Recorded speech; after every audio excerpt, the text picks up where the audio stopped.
Rundown homes, overgrown yards, rodents, other vermin taking over. Sounds like a nightmare. And it is for people who have to live next to these blighted and abandoned properties. You can find them in a lot of local communities. But when KDKA viewer reached out to us about a specific property in Sharpsburg, KDKA lead investigator Andy Sheehan started digging into it and found the problem was much worse than just that one home.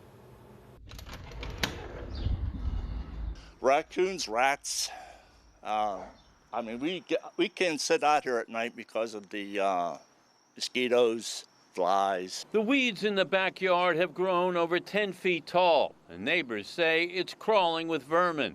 The empty house is full of mold and mildew, they say, and raccoons have made it a hotel of their own.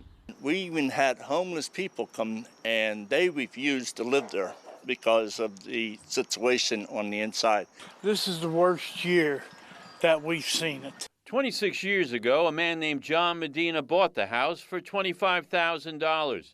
And since then, those who live next door say it's been the property from hell.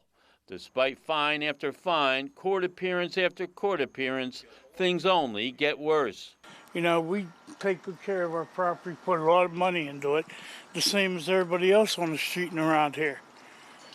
But nothing gets done here. We have had hundreds of citations filed. At one point, we had almost 100 open violations. The property is one of more than a dozen owned by Medina in Sharpsburg and other municipalities, which have repeatedly cited him, fined him, and hauled him into court. He's racked up the longest docket sheet I've ever seen, 36 pages of individual judgments against him. And yet the properties, including his own house on Main Street, continue to decline. The borough says its only option is to issue more citations. There are limitations to what we can do. We have to follow the process and we have to follow the law. District Judge Matt Rudsky has repeatedly fined Medina, but he simply files appeals or pleads poverty.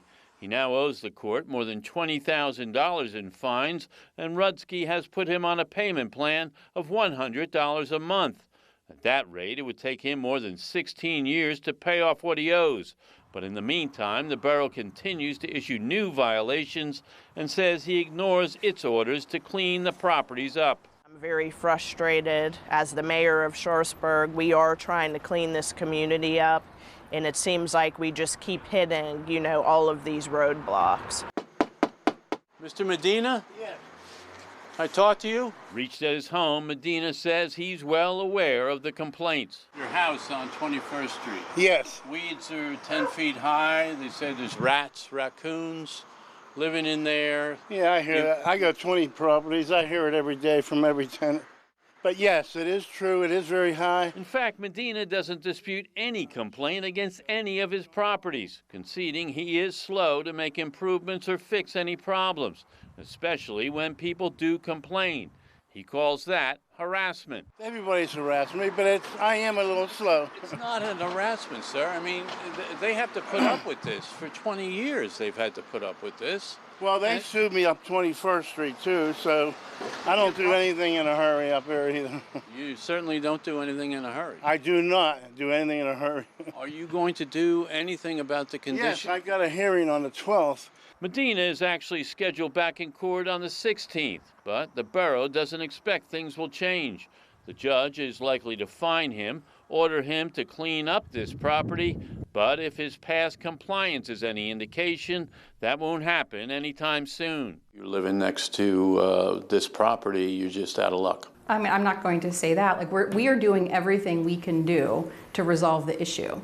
But if we can't force somebody to comply, there isn't anything that we can do. But John Medina's case is not an isolated one. Towns across the state struggle with blighted properties like this one and absentee landlords who won't do anything about them. What can be done to make them comply? I'll have that part of the story tomorrow night. Reporting in Sharpsburg, Andy Sheehan, KDKA-TV News.